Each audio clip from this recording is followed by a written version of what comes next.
Hello friends, welcome to my channel Learn English with Rameshwar Bargaje, my YouTube channel in Marathi. Subscribe it, like it and share it. And don't forget to press bell icon.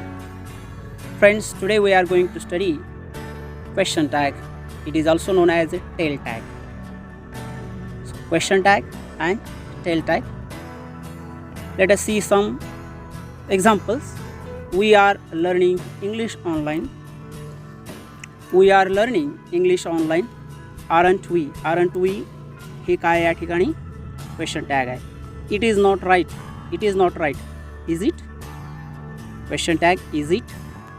It is an excellent piece. It is an excellent piece. Isn't it? It is a question tag. Question tag.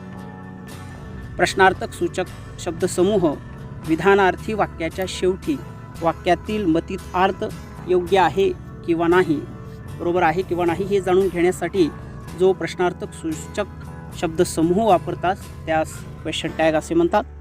विधानाला पुष्टी मिळावी म्हणून त्या विधानाला जोडला जाणारा हा संक्षिप्त प्रश्न आहे. मूळ विधानार्थी वाक्याला जोडला जातो. क्वेश्चन टॅगला स्वतंत्र असं अस्तित्व नाही आहे. चला तर पाहूया आपण कशा प्रकारे बदल होतात त्याचे काही नियम. प्रथम दिलेले वाक्य आपण जशास तसे लिहायचे आहे. त्यानंतर स्वल्पविराम देतात. स्वल्पविरामानंतर वाक्यातील सहाय्यकारी क्रियापद वापरून कर्त्याचे सर्वनाम आपल्याला या ठिकाणी वापरायचे आहे. वाक्याचा कर्ता किंवा सर्वनाम कोणताही असला तरी क्वेश्चन टॅगमध्ये त्याचे पुरुषवाचक सर्वनामेच वापरतात, त्याचे रूपच वापरतात. नाम वापरायचं नाही आहे. प्रॉपर नाऊन या ठिकाणी वापरत नाही आहेत, फक्त प्रोनाऊन आपण वापरतो. आणि क्वेश्चन टॅगच्या नंतर शेवटी प्रश्नार्थी चिन्ह द्यायचं आहे. पुढचे काही नियम पाहूया. मूळ वाक्य होकारार्थी असेल तर क्वेश्चन टॅग नकारार्थी करावा. For example, she is very beautiful. She is very beautiful. Isn't she. Isn't she हे या ठिकाणी क्वेश्चन टॅग आहे. वाक्य होकारार्थी आहे, टॅग नकारार्थी झाला. मूळ वाक्य नकारार्थी असेल तर क्वेश्चन टॅग हा होकारार्थी करावा. For example, Ramesh didn't get his notebook. Question tag did he. Did हे या ठिकाणी क्वेश्चन टॅग आहे, नकारार्थीचा होकारार्थी झाला. वाक्यामध्ये दिलेल्या सहाय्यकारी क्रियापद नंतर स्वल्पविराम देतात. या वाक्यामध्ये सहाय्यकारी क्रियापद जर दिलेलं नसेल तर ते वाक्य साध्या वर्तमान काळात किंवा साध्या भूतकाळात असतं. आणि साध्या वर्तमान काळात जर कर्ता तृतीय पुरुषी एकवचनी म्हणजेच ही शी इट असेल तर आपण सहाय्यकारी क्रियापद डज वापरतो. व साध्या वर्तमान काळामध्ये कर्ता आय वी यू दे असेल तर मात्र डू वापरायचे. आणि भूतकाळ असेल साध्या भूतकाळामध्ये तर डीड वापरायचे. For example, Jeevika completes her homework on time. Jeevika completes her homework on time. Doesn't she. Doesn't she हा या ठिकाणी काय आहे question tag. I write a letter to CM. Simple present tense. I write a letter to CM. Don't I. Don't I हा या ठिकाणी question tag आहे. Ishita wrote a letter. Simple past tense. Use did. Ishita wrote a letter. Didn't she. वाक्यात I am आले असेल तर त्याचा tag aren't I असा होतो. For example, I am happy. I am happy. aren't I. Remember, am असेल तर aren't I करायचा. मूळ वाक्यात I am not असेल तर त्याचा टॅग मात्र ॲम आय असा करावा. I am not happy. I am not happy. Am I. आज्ञार्थी वाक्यात विल यू किंवा ओंट यू असा टॅग करतात, कारण आज्ञार्थी वाक्याचा कर्ता जो असतो तो यू हा गृहीत धरलेला असतो. आणि आज्ञार्थी वाक्याची जी क्रिया आहे ती आज्ञा केल्यानंतर घडते, म्हणून भविष्य काळातील सहाय्यकारी क्रियापद विलचा वापर करतात. त्याच्या पाठीमागे हे लॉजिक आहे. हे लक्षात ठेवल्यानंतर कोणतंही आज्ञार्थी वाक्य आलं तर आपल्याला करणं सोपं जाईल. Bring the notebook. Bring the notebook. Will you open the door. Will you obey the elders. Will you don't do it again. Will you किंवा ओंट यू दोन्हीही केला तरी चालतो. एव्हरीवन, एव्हरीबडी असा जर करता असेल तर त्याचा क्वेश्चन टॅग करताना आपण दे हे सहाय्यकारी दे हे सर्वनाम वापरायचं आहे करता म्हणून. उदाहरण पाहूया. Everyone clap. एव्हरीवन क्लॅप्ड भूतकाळी आहे वाक्य म्हणून डिडंट दे. एव्हरीवनसाठी सर्वनाम दे. देअरच्या रचनेमध्ये क्वेश्चन टॅग करत असताना सर्वनाम देअरच वापरतात.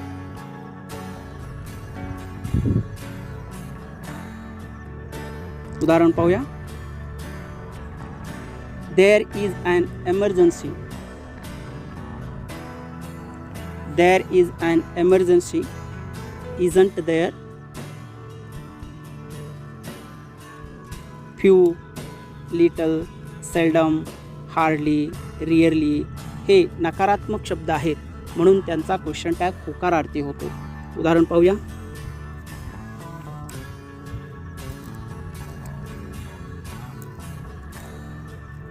Nita seldom meets Nisha. Neeta seldom meets Nisha. Question tag does she, कारण की सेल्डम हे निगेटिव्ह आहे. लेटसच्या वाक्यामध्ये लेटचं वाक्य असेल, लेट्स असेल तर शाल वी असं तर let's have a dinner. Question tag let's have a dinner. Shall we. Let's answer the question. Let's answer the question. Shall we. Let's start playing the game. Let's start playing the game. Shall we?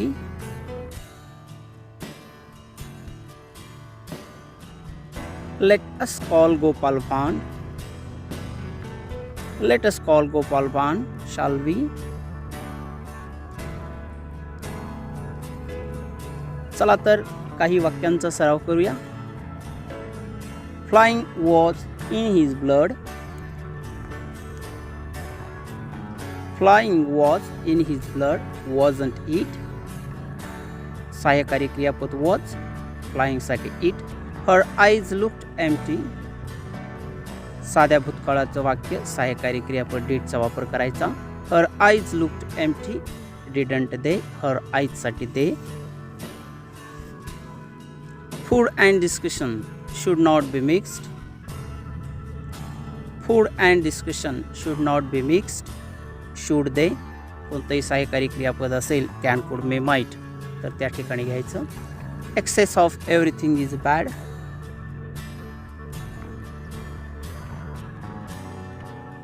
Excess of everything is bad, isn't it?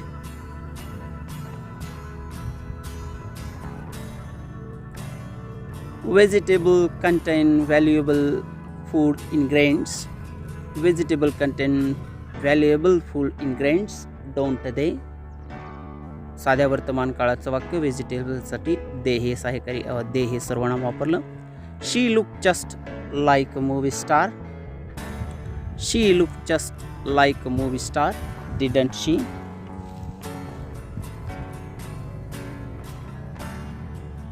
He plays the role of a pupil.